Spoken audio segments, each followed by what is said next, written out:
Hey everybody, it's Leeroy from Leeroy Gaming here. And in today's video, we're going to go back to Pathfinder Wrath of the Righteous, and we're going to be looking at the brand new Bloodrager archetype that was added to the game in beta phase 2 called the Reformed Fiend. So we're going to be going over everything you need as far as the class goes, in addition to information on some of the updates of the UI interface as well. Now, as with all my videos, you can check extensive timestamps in the links below, as well as resources to the Bloodrager class that I've done in the past. If you're enjoying this content, keep things simple. Make sure to feel free to drop a like. And with that all being out of the way, let's go ahead and jump in and take a look at the Reformed Fiend archetype for the Bloodrager. So we're going to go ahead and begin with the description. So the teachings of light, God say that everyone deserves the right to redemption, everyone except the demons. Reformed fiends are demons who have entered on the path of good, although they still look like monsters in the eyes of most of the living. But no one will dare to doubt that the rage with which they fight the creatures of evil is the force the world needs most in this difficult time. All right, so let's take a look, first of all, some of the UI changes. It's a massive improvement. So what you're going to notice is some key things about the character, like hit points per level that you can gain, max level spells. So this is a hybrid caster. So you got to notice, unlike pure casters, they get 9 levels. They can only get to level 4 spells, and that's important to know because new players in the past playing a hybrid may not necessarily know that. Also, it's going to show you their primary caster ability. So they utilize charisma. So this is important. It just really emphasizes that you're going to be putting a ton of points into charisma as opposed to intelligence or wisdom for some of the other caster classes. Also, I like how their class skills are right here now. So they have proficiency in mobility, athletics, persuasion, perception, lore, nature, and knowledge arcana. Also, another really cool feature is you're now going to see the full physical as BAB, like base attack bonus, as well as spellcasting progression right here. So I'm going to kind of mouse over these and comment on a couple of levels, but for the most part, you can pause if you want to see the details. So for example, it kind of tells you at level 2, they have a base attack bonus of +1, so they have 1 attack, and they have a fortitude save bonus of +2, 0 to will, and 0 to reflex. As we mouse over here, you're going to notice this increases across the board.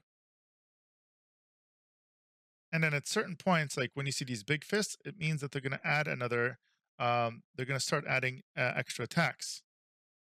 So for example, right here, you'll see that you start getting a +1 bonus on your second attack.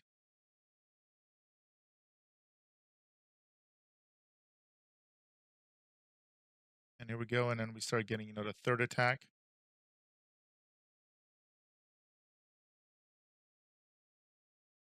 Everything scales pretty uniformly for the most part.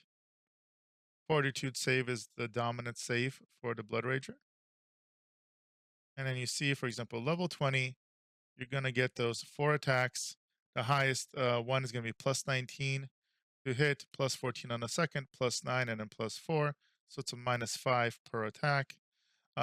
Primary fortitude save of +11, +6 for will, and +6 for reflex. Now for spells, this is really cool too. You're gonna notice, for example, this will tell you at level 1, you're gonna have access to one level 1 spell. And here I've paused so you can see all the possible spells that they'll have access to for level 1 spells. When they hit level 4, they're gonna unlock level 2 Bloodrager spells. Now these numbers are your minimum amount of spells. So depending on your charisma stat, you're going to be able to get more than obviously 1 spell at each one of them. But this is the minimum you get. And also here are the level 2 spells you get access to. At level 7, you're going to add level 3 spells, and here are the spells for that. And finally, level 10, you're going to get access to the remaining spells you have that are level 4. You'll notice level 1s, you get 3 level 1s, 2 level 2s, and 1 of level 3s and 4s, as well as access to these spells. That's really helpful for new players to learn right off the bat.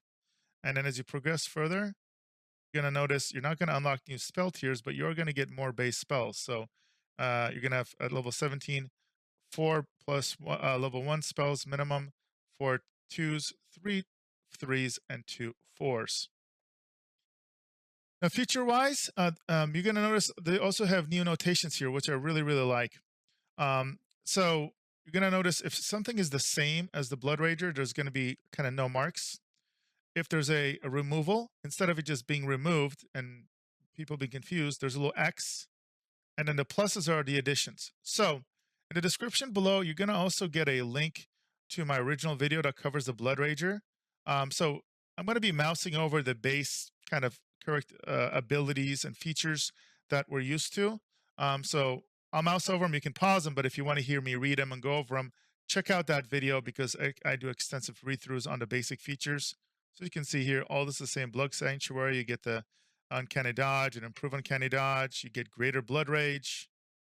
You get Indomitable Will, Tireless Blood Rage, and at 20 you get Mighty Blood Rage. That does not change. What you lose is damage reduction.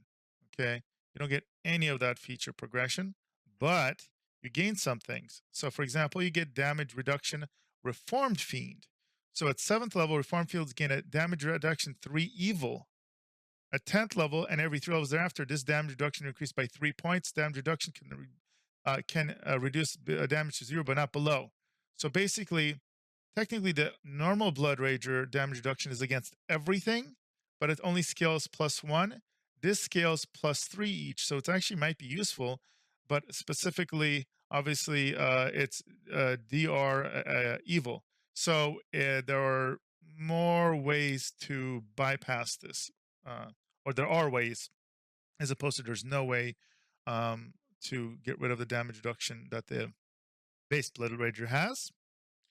You obviously get the Blood Rage feature that doesn't change, and your Blood Rager proficiencies.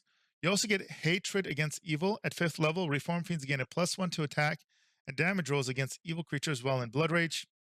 Bonus increases by +1 for every 5 levels. Also get Way of the Redemption. At 11th level, all Reformed Fiends melee attacks become good aligned. That's pretty darn nice. So that's going to help bypassing a bunch of damage reduction. Uh, Now, you're going to get a choice of a bloodline. Okay.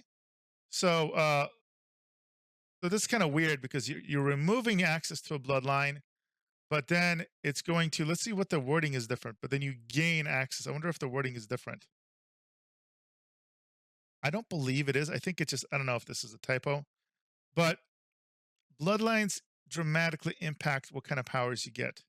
I have a whole video that goes every single Blood Rager bloodline and all the features.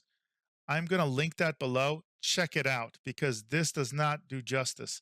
You can be a dragon transforming Blood Rager, an angelic, a demonic one, serpentile, really cool stuff.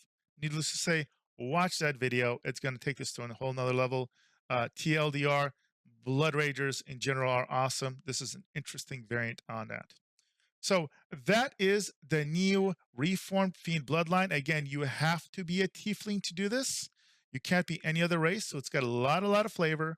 Hope you guys enjoyed this video. If you did, make sure to like, subscribe, leave comments below if you have questions. I love interacting with you guys. And as always, I will go ahead and see you guys in the next video.